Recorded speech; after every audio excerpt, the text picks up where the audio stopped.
కొనిచివా మినాసన్ ఈరోజు మనమైతే డాండెన్ anime season 2 episode 3ని explain చేయబోతున్నాం. లాస్ట్ ఎపిసోడ్ని చూడకపోతే కింద డిస్క్రిప్షన్లో లింక్ ఉంటుంది, చూసేయండి. ఇంకా మీరు ఈ వీడియోని లైక్ చేసి లాస్ట్ వరకు అయితే తప్పకుండా చూడండి. ఇంకా లేట్ చేయకుండా ఎక్స్ప్లెనేషన్ స్టార్ట్ చేసేద్దాం.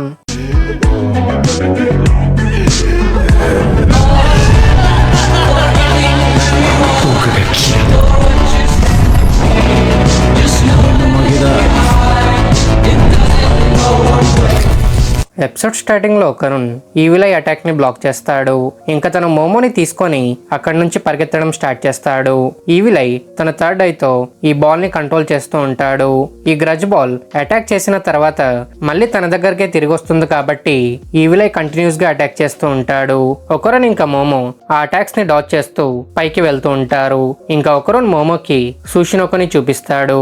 సూషినోకో తిరిగి వచ్చేసి అండర్ గ్రౌండ్ మొత్తం పాయిజన్ ని రిలీజ్ చేస్తూ ఉంటుంది. ఇది చూసిన మోమో సూషినోకో వీక్నెస్ ఏంటని ఒకరున్ అడుగుతుంది. ఒకరున్ తనకి రిప్లై ఇస్తూ సూషినోకో వీక్నెస్ సన్లైట్ అని, సూషినోకోని సర్ఫేస్ మీదకి తీసుకొస్తే వాళ్ళు సూషినోకోని ఓడించొచ్చని ఒకరున్ మోమోకి చెప్తాడు. అప్పుడే ఒకరున్ కి ఇక్కడ నుండి ఎస్కేప్ అవ్వడానికి ఒక ఐడియా వస్తుంది. ఇంకా తను దీని గురించి మోమోకి ఎక్స్ప్లెయిన్ చేస్తాడు. వాళ్ళ దగ్గర ఎక్కువ టైం లేదు కాబట్టి ఒకరున్ ఫస్ట్ మోమోని సేవ్ చేస్తాడు. మోమో పైకి రీచ్ అయిన తర్వాత తను జీజీ ఇంకా ఒకరుని సేవ్ చేస్తుంది. ఇంకా మోమో వీళ్ళని సేవ్ చేసే లోపు ఒకరున్ ఈవిల్ ఐని హ్యాండిల్ చేస్తాడనమాట. ఒకరున్ ఇక్కడ వదిలి వెళ్లడం మోమోకి ఇష్టం ఉండకపోయినా ఒకరున్ కాన్ఫిడెన్స్ ని చూసి మోమో ఒకరున్ ప్లాన్ ని యాక్సెప్ట్ చేస్తుంది. ఇంకా తన ఒకరున్ తో జీజీని హెల్ప్ చేయమని చెప్పి తను ఒకరున్ ని సేవ్ చేస్తుందని మోమో ఒకరున్ కి ప్రామిస్ చేస్తుంది. ఇంకా ఒకరున్ మోమోని ఒక చైర్ లో కూర్చోబెట్టి తన్ని ఫుల్ పవర్ తో పైకి లాంచ్ చేస్తాడు. దీంతో మోమో హాఫ్ వే వరకు రీచ్ అయిన తర్వాత తన పవర్స్ ని యూజ్ చేసి మోమో సర్ఫేస్ మీదకి రీచ్ అయిపోతుంది. ఇంకా అప్పుడే ఈవిల్ ఐ ఒకరున్ దగ్గరకు వచ్చి తను చంపే ఫస్ట్ పర్సన్ ఒకరున్ అని ఈవిల్ ఐ ఒకరున్ కి చెప్తాడు. ఇది విని ఒకరున్ కూడా మోమోని హట్ చేసినందుకు నువ్వు నా నుంచి తప్పించుకోలేవని ఒకరున్ ఈవిల్ ఐకి చెప్తాడు. ఇంకా మోమో ఒకరున్ ఇంకా జీజీని సేవ్ చేయడానికి అక్కడున్న కర్టన్స్ ని టై చేసి వాటిని రోప్ లాగా యూజ్ చేద్దామని ట్రై చేస్తుంది. కానీ ఆ రోప్ చాలా షార్ట్ గా ఉండడం చూసి మోమోకి ఏం చేయాలో అర్థం కాదు. సూషినోకోని సర్ఫేస్ వరకు ఎలా తీసుకురావాలని మోమో ఆలోచిస్తున్నప్పుడే తనకి జీజీతో జరిగిన ఒక కన్వర్సేషన్ గుర్తుకొస్తుంది. జీజీ చిన్నప్పుడు మోమోకి ఎర్త్వామ్స్ గురించి ఇన్ఫర్మేషన్ ఇస్తాడు. ఎర్త్వామ్స్ వాళ్ళ స్కిన్ ద్వారా బ్రీచ్ చేస్తారు. కానీ వర్షం పడి గ్రౌండ్ మొత్తం తడిగా మారిపోయినప్పుడు ఎర్త్వామ్స్ బ్రీచ్ చేయలేరు. అందుకే వాళ్ళు బ్రీచ్ చేయడానికి సర్ఫేస్ మీదకి వస్తారు. కానీ సర్ఫేస్ మీదకి వచ్చిన తర్వాత సన్లైట్ వల్ల ఎర్త్వామ్స్ వీక్ అయిపోతారు. ఇదంతా గుర్తుకు తెచ్చుకున్న మోమో జీజీ హౌస్ ని తగలపెట్టేస్తుంది. ఎందుకంటే ఫైర్ ఫైటర్స్ వచ్చి ఫైర్ ని ఆపుతున్నప్పుడు వాటర్ గ్రౌండ్ లోకి వెళ్తాది కాబట్టి. ఇంకా సీన్ షిఫ్ట్ అయ్యి మనం ఒకరున్ ఇంకా ఈవిల్ ఐ ఫైట్ ని చూస్తాం. ఈవిల్ ఐ ఒకరున్ ని ఫుల్ ఓవర్ పవర్ చేస్తూ ఉంటాడు. తన అటాక్స్ ని బ్లాక్ చేయలేక ఒకరున్ ఓన్లీ డాచ్ చేస్తూ ఉంటాడు. తను ఈవిల్ ఐ మీద అటాక్ చేయాలని ట్రై చేసిన ఈవిల్ ఐ వాటిని కౌంటర్ చేస్తూ ఉంటాడు. ఇంకా ఈవిల్ ఐ ఈ ఫైట్ ని స్ట్రెచ్ చేసి ఒకరున్ ని టార్చర్ చేయాలని ప్లాన్ చేస్తాడు. కానీ సూషినోకో పాయిజన్ వల్ల జీజీ బాడీ ఎఫెక్ట్ అవ్వడం చూసి ఈ ఫైట్ ని తొందరగా ఫినిష్ చేయాలని ఈవిల్ ఐ డిసైడ్ అవుతాడు. ఇంకా తను ఒకరున్ ని కర్స్ట్ హౌస్ లో ట్రాప్ చేసేస్తాడు. ఒకరున్ దాన్ని బ్రేక్ చేయాలని ఎంత ట్రై చేసినా కూడా ఆ కర్స్ట్ హౌస్ బ్రేక్ అవ్వదు. ఇంకా ఈవిల్ ఐ కర్స్ట్ హౌస్ లో ఎంటర్ అయ్యి ఒకరున్ ని పంచెస్ తో అటాక్ చేయడం స్టార్ట్ చేస్తాడు.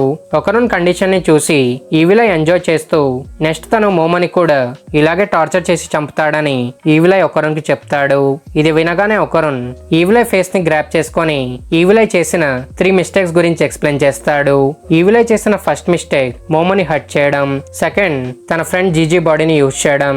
జీజీ మోమోని ఎప్పుడు హర్ట్ చేయడని చెప్పి జీజీ బాడీని తిరిగి చేయమని ఒకరున్ ఫుల్ యాంగర్ మోడ్ లో చెప్తాడు. ఇది వినకుండా ఈవిల్ ఐ ఒకరున్ మీద అటాక్ చేయాలని చూస్తాడు. కానీ ఒకరున్ తన అటాక్స్ ని డాచ్ చేసి ఈవిల్ ఐ మీద అటాక్ చేయడం స్టార్ట్ చేస్తాడు. ఒకరున్ పంచెస్ చాలా పవర్ఫుల్ గా ఉండడంతో కస్ట్ హౌస్ బ్రేక్ అయిపోయి ఈవిల్ ఐ దూరంగా వెళ్లి పడతాడు. ఒకరున్ ఈవిల్ ఐ చేసిన థర్డ్ మిస్టేక్ గురించి చెప్తూ ఈవిల్ ఐ తనకి కోపం తెప్పించకుండా ఉండాల్సిందని ఒకరున్ ఈవిల్ ఐకి చెప్తాడు. 2 టైమ్స్ ట్రాన్స్ఫార్మ్ అవ్వడం వల్ల ఒకరున్ ఫుల్ ఎగ్జాస్ట్ అయిపోయి ఉంటాడు. అయినా సరే తను అన్కాన్షియస్ అయిపోయిన జీజీ బాడీని తీసుకొని పైకి వెళ్ళడానికి ట్రై చేస్తూ ఉంటాడు. ఇంకప్పుడే తనకి టర్బో గ్రానీ వాయిస్ వినిపిస్తుంది. గ్రానీ ఫ్లెమ్ లో ఇరుక్కుపోవడంతో హెల్ప్ చేయమని అరుస్తూ ఉంటుంది. ఆ తర్వాత ఒకరున్ గ్రానీని సేవ్ చేయడానికి వస్తాడు. ఇది చూసి గ్రానీ చాలా రిలీఫ్ గా ఫీల్ అవుతుంది. ఇంకా ఒకరున్ గ్రానీని ఫ్లెమ్ నుంచి తీస్తున్నప్పుడే తను కూడా ఫ్లెమ్ లో పడిపోతాడు. దీనివల్ల వీళ్ళిద్దరూ కలిసి హెల్ప్ చేయమని అరవడం స్టార్ట్ చేస్తారు. ఇంకా సర్ఫేస్ మీద మనం మోమోని చూస్తాం.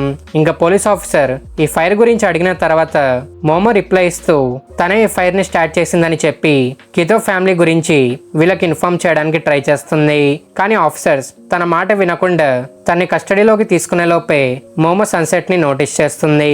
సన్సెట్ అయిపోతే సూషినోకుని ఓడించలేరు కాబట్టి సూషినోకుని త్వరగా సర్ఫేస్ మీద తీసుకురావడానికి వాటర్ ని గ్రౌండ్ మీద స్ప్రే చేయమని మోమో ఫైర్ ఫైటర్స్ కి చెప్తుంది. మోమో వీళ్ళకి ఎంత ఎక్స్ప్లెయిన్ చేయాలని ట్రై చేసినా ఆఫీసర్స్ తన్ని డీటైన్ చేసుకుంటారు. ఇంకప్పుడే ఆ ఏరియాలో ఒక ఎర్త్క్వేక్ వస్తుంది. దీంతో వాటర్ గ్రౌండ్ లోకి వెళ్లి సూషినోకు సర్ఫేస్ మీదకి వస్తుంది. సూషినోకుని చూడగానే ఆ ఏరియా మొత్తంలో పానిక్ సిచ్యువేషన్ క్రియేట్ అవుతుంది. ఇంకా సూషినోకుకి సన్లైట్ తగలగానే తన స్కిన్ బర్న్ అవడం స్టార్ట్ అవుతుంది. సన్లైట్ తనకి తగలకుండా సూషినోకు జీజీ ఇంటి వెనకలా దాక్కుంటుంది. ఇది చూసిన మోమో ఈ ప్రాబ్లమ్స్ అన్నిటికీ కారణం ఈ హౌసే కాబట్టి మోమో అక్కడున్న ఫైర్ ట్రక్ ని జీజీ హౌస్ మీద త్రో చేసి ఆ హౌస్ ని కంప్లీట్ గా డిస్ట్రాయ్ చేసేస్తుంది. దీంతో సూషినోకో సన్లైట్ కి ఫుల్ గా ఎక్స్పోజ్ అయిపోయి సూషినోకో కంప్లీట్ గా కాలిపోతుంది. ఇంకా చనిపోయే ముందు సూషినోకో వామిట్ చేస్తుంది. దీంతో కితో ఫ్యామిలీ మెంబర్స్ తన బాడీ నుంచి బయటకు వచ్చేస్తారు. కితో ఫ్యామిలీ మెంబర్స్ ఇంకా బ్రతికే ఉంటారన్నమాట. మోమో వల్ల సూషినోకో చనిపోయినందుకు నాకి మోమో మీద ఫుల్ ఫ్రస్ట్రేట్ అయిపోతుంది. ఇది విన్న మోమో తన మాటల్ని పట్టించుకోకుండా ఒకరు ఇంకా జీజీని సేవ్ చేయడానికి వెళ్తున్నప్పుడే ఆ విలేజ్ లో చాలా పెద్ద ఎర్త్క్వేక్ వస్తుంది. మోమోకి ఏం జరుగుతుందో అని అర్థమయ్యేలోపే విలేజ్ మౌంటైన్ లో ఉన్న వాల్కెనో ఎరప్ట్ అవ్వడం స్టార్ట్ అవుతుంది. ఇంకా ఇక్కడతో ఎపిసోడ్ 3 కంప్లీట్ అవుతుంది. ఎపిసోడ్ 3 ఎక్స్ప్లెనేషన్ ఎలా అనిపించిందో కింద కామెంట్స్ లో అయితే తప్పకుండా చెప్పండి. ఇంకా మన ఛానల్లో గాచాకోతే యానిమే ఎక్స్ప్లెనేషన్స్ ని కూడా ఒకసారి చెక్అవుట్ చేయండి. ఇంకా మీరు నెక్స్ట్ ఎపిసోడ్స్ ని మిస్ కాకూడదు అనుకుంటే ఛానల్ ని సబ్స్క్రైబ్ చేసుకొని బెల్ ఐకాన్ ఆన్ చేసుకోండి. ఇంకా మనం నెక్స్ట్ వీడియోలో కలుద్దాం. Thank you for watching.